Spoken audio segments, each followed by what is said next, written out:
Hello, my dear listeners. I'm glad you're back. Today, we're going to talk about AI in digital marketing. There are lots of ways in which digital marketers are using AI, from personalized content, creating very, very personalized content for marketing, targeting specific users, behavioral targeting, like if you're using an ad platform, a lot of the behavioral targeting that happens is done through AI and things like that. In terms of paid ad campaigns, conversion rate optimization, all of that stuff is being managed by AI at this point. And so what I wanted to do today is talk about what AI is doing to digital marketing. How is AI being used in Google Ads, for instance?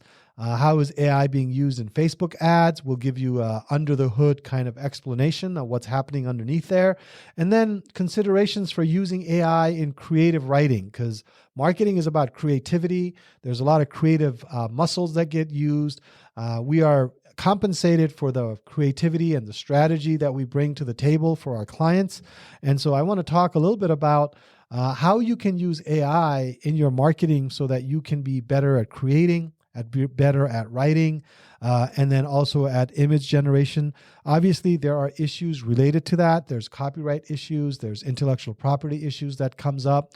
But regardless, I'll try to dissect that a little bit. I'm not an attorney, but I will certainly try to give you my take on some of these things and all that. So this episode is geared towards just understanding how AI is impacting marketing and the ways in which we can do better in marketing. And also, if you are doing your own marketing as a business owner, this would be a great episode for you because you could try to learn about different AI tools that are available to you so that you can use it in your own marketing and enhance your marketing. So with that, it's a jam-packed session, so let's get started. Welcome to the latest episode of Corner Your Market. I'm your host, Shailesh Kinide. In this podcast, I talk about all things digital marketing, from website design and development to SEO and PPC, as well as paid advertising, email marketing, social media, and anything in between. If you're a small business owner, a marketing manager in a company, or an entrepreneur, this podcast is for you. So tune in every Thursday at 10 a.m.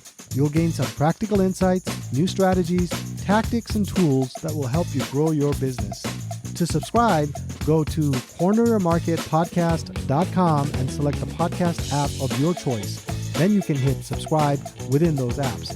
That again is corneryourmarketpodcast.com. Also, don't forget to like and share our individual episodes. You can also leave a review in the app once you've listened to one of our episodes.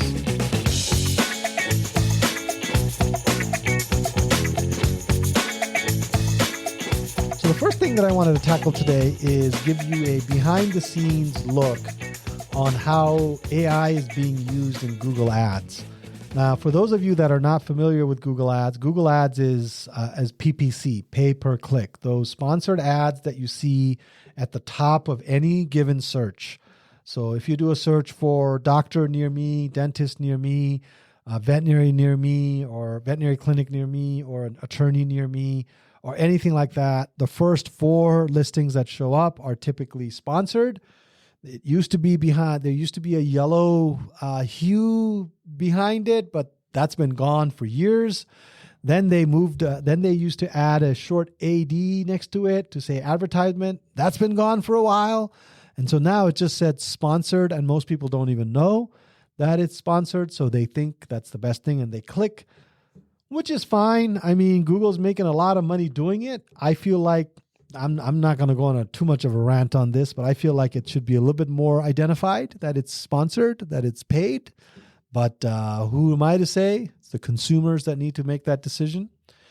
But I'm going to give you a little bit of a behind the scenes look at the Google Ads platform. I've been working in Google Ads since 2004, 2005, when it was very simple. You could do even redirects back then. Now that's illegal. You can't do redirects on Google Ads. That hasn't been allowed for years. Anyway, so there's a couple of areas where Google has really done a good job on implementing AI. The first one is smart bidding. Smart bidding. So the platform pay-per-click runs on an auction system, right? So for those of you not familiar, So let's say you want to show up for, let's pick a keyword, spa, medical spa or something like that. So if you want to, so you say, okay, I want to pay $5 for a click for medical spa as a keyword, right? And so, but you're not the only one that's in that space. So there might be 10 other people that want to also rank for med spa. And so there's going to be 10 other people, and the other guy might be willing to pay 6. The other guy might be willing to pay 3. The other guy might be willing to pay 4. So it's an auction.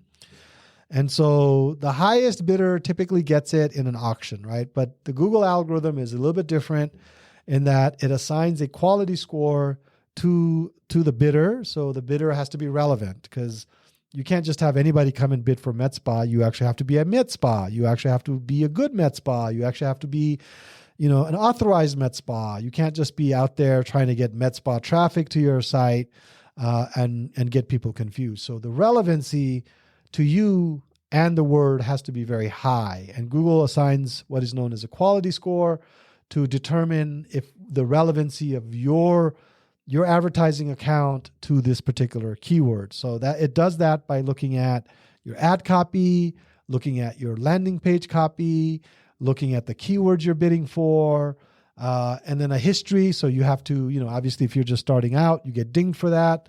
But over time, it looks at your account and it says, okay, this is a high relevant account.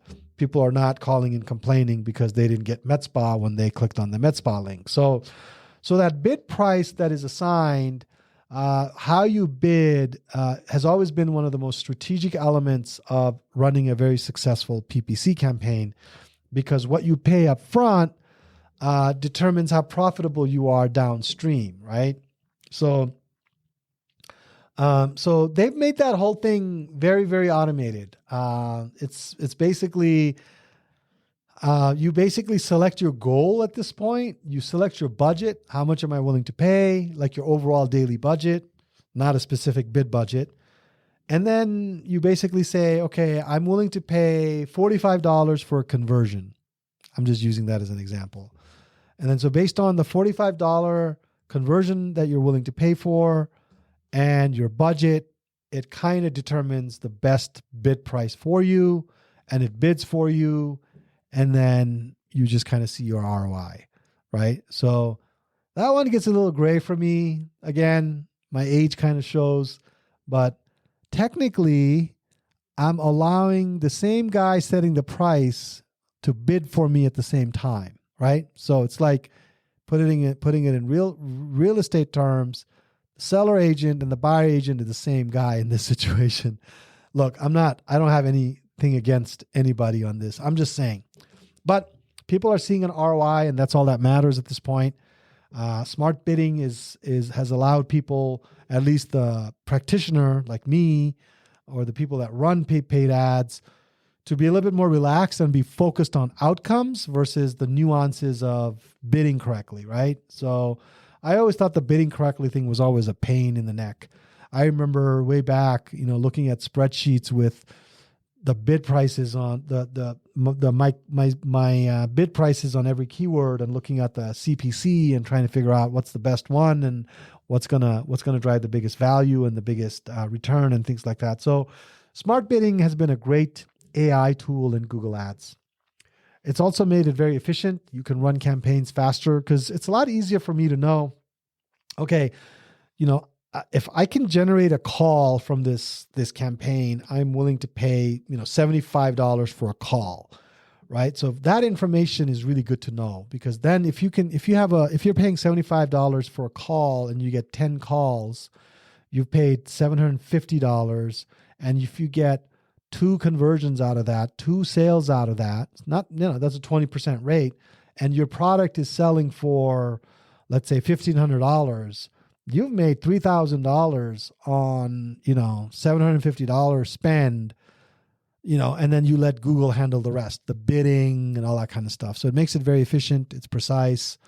It's automated. It's a good thing. So that's the first AI enhancement that Google has really done a good job on for Google Ads. So if you're thinking about running Google Ads, don't be intimidated by smart bidding.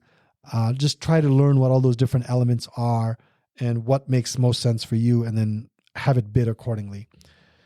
And then responsive search ads is another one, right? A/B testing is obviously, you don't know what message is going to work with your audience. You may know, but you definitely don't know for sure, 100%.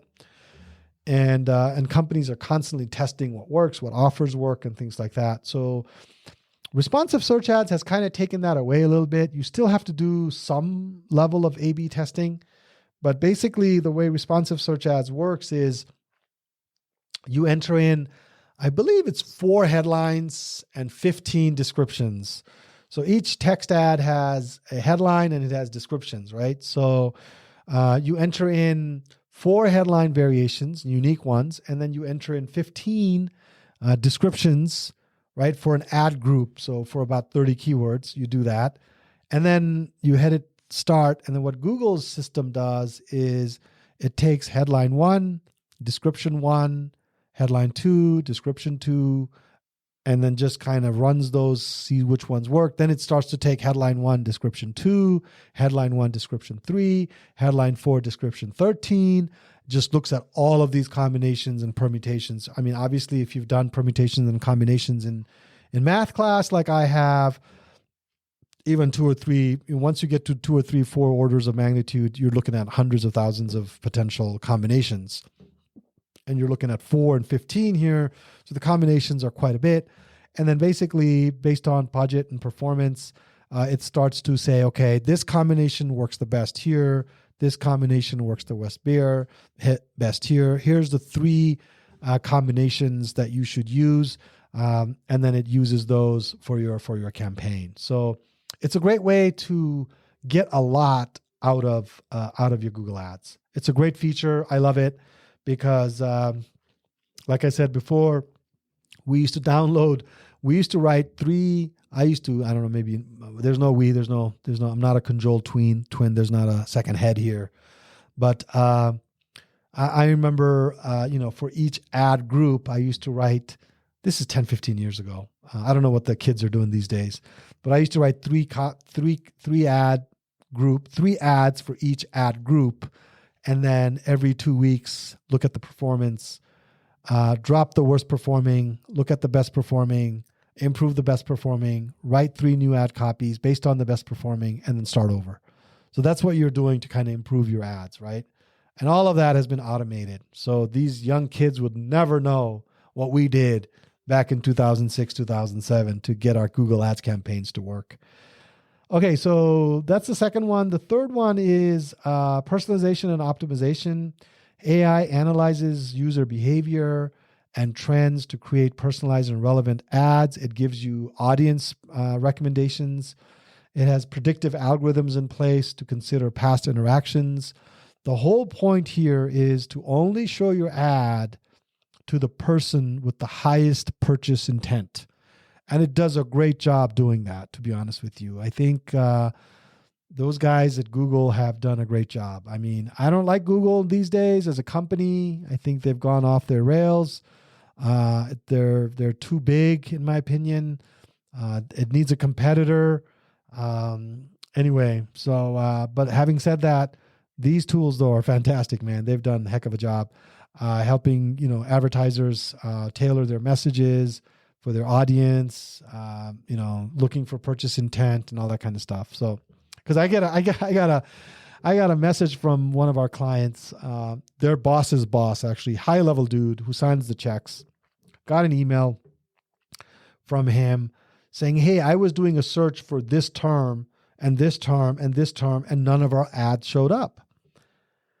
And so that's a typical question that I get from a lot of my clients from time to time. And the answer is pretty easy if you understand the system. There's no purchase intent. I mean, were you looking to purchase that? Because Google has looked at your web history, what you click on, what you like, who you are. Unless you purchase your company's products on a daily basis, or you are really interacting with your company on a regular basis, and you are actually doing transactions and you're actually liking stuff and doing all that kind of stuff, they're not really going to show you that ad.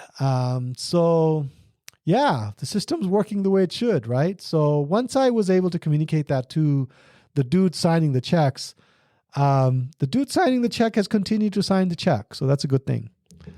And then there's obviously budget management. I think it goes to the bidding a little bit, but the budget management tool is very effective in doing budget allocations, helping you get better results and things like that. One of the main things on Google Ads that I really like is that recommendation engine. I don't know if they call it the recommendation engine, but it's the thing that shows up when you log into your account, all the different recommendations. I will caution you that you should never blindly accept all of the recommendations. I did that once or twice, a couple of times, and I lived to regret it. So read through all the recommendations, see what makes sense, because they will recommend keywords for you, because keyword discovery was a big part of PPC campaign management. It still is. Keyword discovery is new keywords that you have not thought of that maybe somebody else, just because you search for roofing companies a certain way, doesn't mean everybody searches the same way. And so, but Google knows how people are searching, right? And so it'll recommend keywords to you. It will recommend copy changes to you. It'll recommend time changes to you, like time targeting. It'll recommend budget enhancements, features, new features that you should be taking advantage of, how to include, let's say, different, extensions and things like that. So it's a very powerful thing. And I think it's a very good implementation of their AI system. So at least that's what I'm thinking that is it's an AI system, right? So anyway, that's all on Google. So now let's go under the hood in the Facebook ads platform. I mean, not to be outdone, right? Mr. Zuckerberg is not going to fall behind. And so let's call it meta ads. I think they want to be known as meta ads. Still don't like the name. Have never liked the name. It's a weird name. Mr. Zuckerberg, if you're listening to this, please change the name, make it more exciting. Meta just sounds, anyway. So if Mr. Zuckerberg is listening to my podcast, then that would be really awesome. So if you know Mr. Zuckerberg, please tell him to listen to my podcast. But anyway, Facebook ads, the generative AI features that are in there, the ad creative side is amazing. They've integrated background generation, so it creates multiple backgrounds, because you have to have an image for the most part when you're doing Facebook ads. It's a visual medium, especially if you're posting ads using the same platform. You use the same platform to post ads to Instagram, so you need images. So it has the generative AI integrated into its creatives now, so you can generate multiple backgrounds to complement product images. It can help you tailor image assets for different audiences. It can help you adjust the creatives to fit various aspect ratios, so you don't have to do any of that stuff. So you upload an image, and it does all of that for you. It also generates text variations that you might want to use. So there's a lot of AI integration in there. So a lot of the things that we used to do on Facebook ads to run those ads is now being done by generative AI. Anyway, so it's a good enhancement productivity tool. Facebook's advertising platform has great predictive analytics. User behavior based on likes, shares, clicks, impressions. I'm not exactly sure. I'm going to pull up some data. I've been meaning to do this. I'm surprised I didn't do this before this podcast, but I've been meaning to pick up some more recent data on Facebook engagement levels, because my gut says that the younger audience has moved away quite a bit from Facebook. But I know they have Instagram as well, so their platform covers both. But I say this because my daughter's 17 and she still has not asked me if she could open a Facebook ads account. So it's just a Facebook page. None of our friends are on Facebook. None of these teenagers talk about Facebook. Yeah. So, and that's my 17-year-old, the 15-year-old, certainly. Yeah. So I think the younger generation is definitely moving away from Facebook, but I think there's still a lot of older millennials, Gen Xers, and younger boomers who are very, very much on Facebook. And so there's a lot of data there that Facebook uses to better target your images, your ads. And the predictive models of user behavior, interest, when you're going through it is quite amazing because sometimes we're doing ads for veterinary technicians. You put in the qualifier, you put in your audience as veterinary technician, and it starts recommending to you all kinds of things related to veterinary technicians that you humanly would not have been able to know about.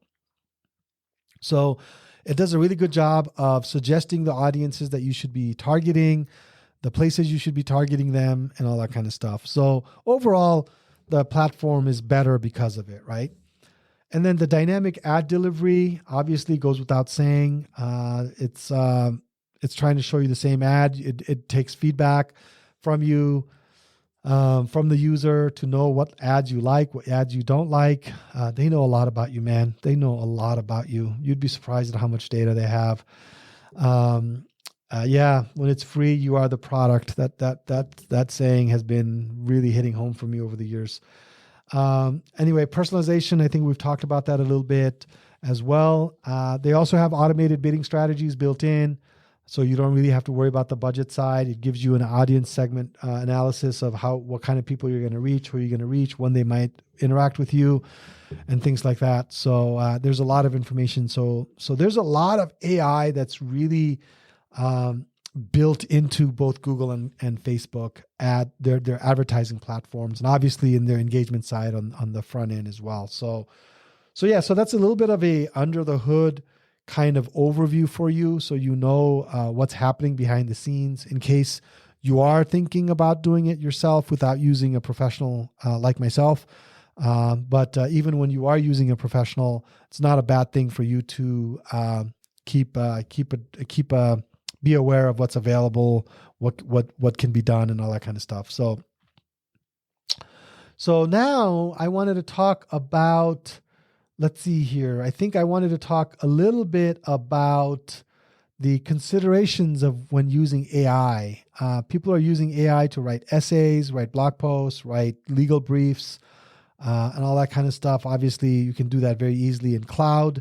My choice, my tool of choice is Cloud from Anthropic, Cloud 3. I think there was a head-to-head test. I was reading in TechCrunch. They did a head-to-head test between Cloud 3 and ChatGPT, and Cloud 3 was better. That's according to the authors of TechCrunch. So I use Cloud. I like it. On the image generation side, there is Midjourney and DALL-E 3. I was on a creative call a couple of weeks ago. This guy showed me the artwork generated by Midjourney versus the artwork generated by DALL-E 3 using the same prompts, and it was night and day. Midjourney blew DALL-E 3 out of the water like you would not believe. It was unreal. So Midjourney definitely takes the cake on that one. Video generation, there's Sora.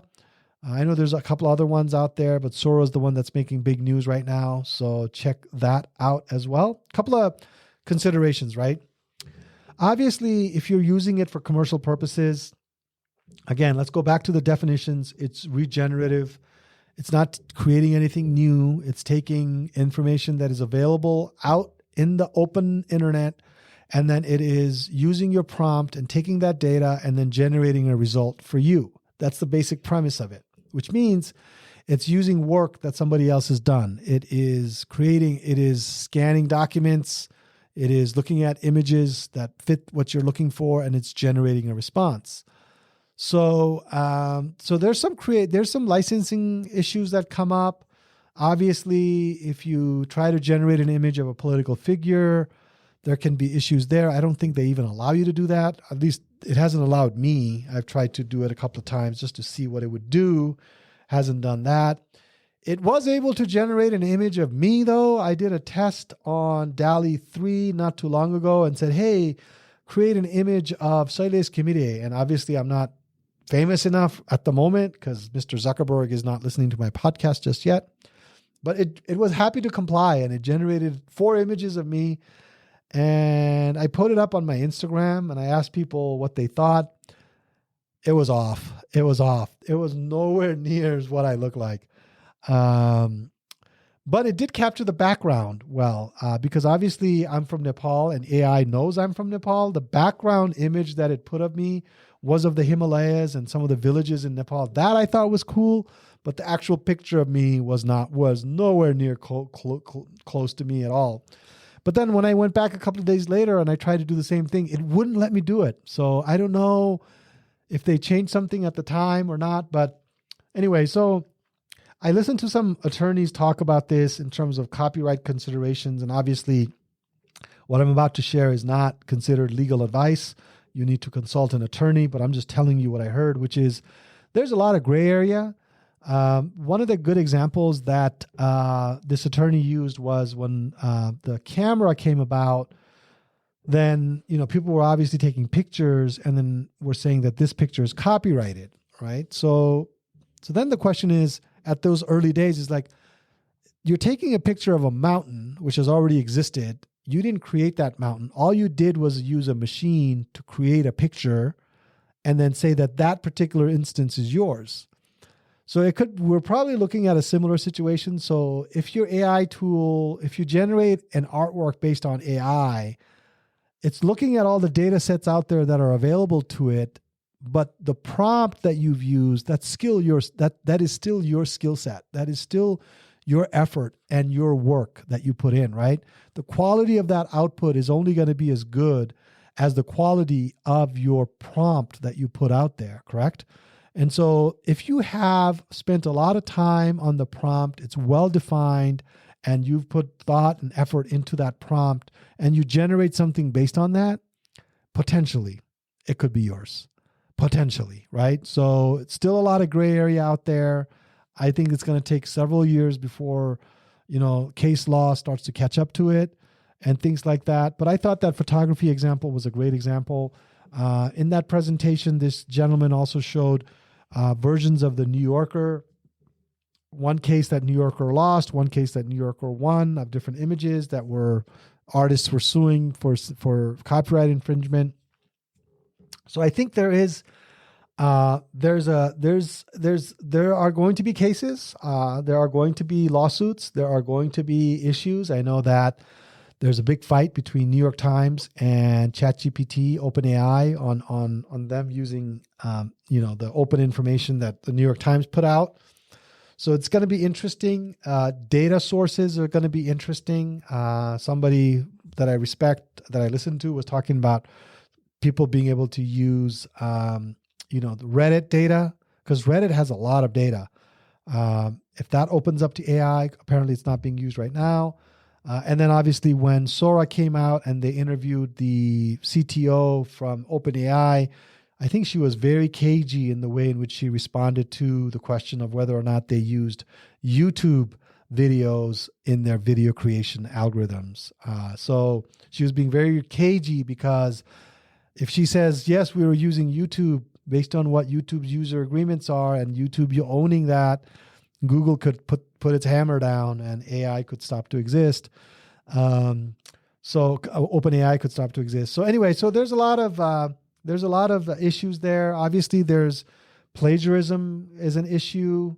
Copyright infringement is an issue. So for now, my recommendation to marketing people is use AI as a productivity enhancement tool to get your ideas flowing, get your juices going, but don't rely on it. Don't be, just using AI and sending that to the client as finished work. I don't think the work is nowhere as near as could be called finish. So there's still some ways to go there anyway. But regardless, I think it's a great tool. I use it every day. You should use it every day as well. And then, use it as a productivity tool. So anyway, so with that, we covered a lot here. We covered basically how these major platforms like Google Ads and Facebook Ads are using AI in their platforms to make better ads and help ad performance. We also talked about the considerations for using AI in both creative creation of writing and image and video and things like that. So with that, I hope I gave you a good framework to use AI in digital marketing. So go forth and create and market. All the best to you. If If you're a small business owner, a marketer in a company, or an entrepreneur, this podcast is for you. You'll become better educated and informed when it comes to digital marketing. And if you implement the strategies, tactics, and tools I discuss in this podcast, your business will grow and prosper. To subscribe, go to corneryourmarketpodcast.com. That again is corneryourmarketpodcast.com. You can also search for Corner Your Market in Apple Podcast, Spotify, Google Podcast, or wherever you get your podcast, and you can subscribe through those apps. Also, don't forget to like and share our individual episodes. You can also leave a review. Finally, I would love to hear from you, so if you have any questions, feedback, or general comments about the topics I discuss, feel free to send me an email. I will be sure to share and discuss your feedback on the air if it will benefit our listening audience. You can write to me at connect@corneryourmarketpodcast.com. Just put listener comment in the subject line. That email again is connect@corneryourmarketpodcast.com. Thanks for listening. I look forward to being back next week. Until then, be good and do good.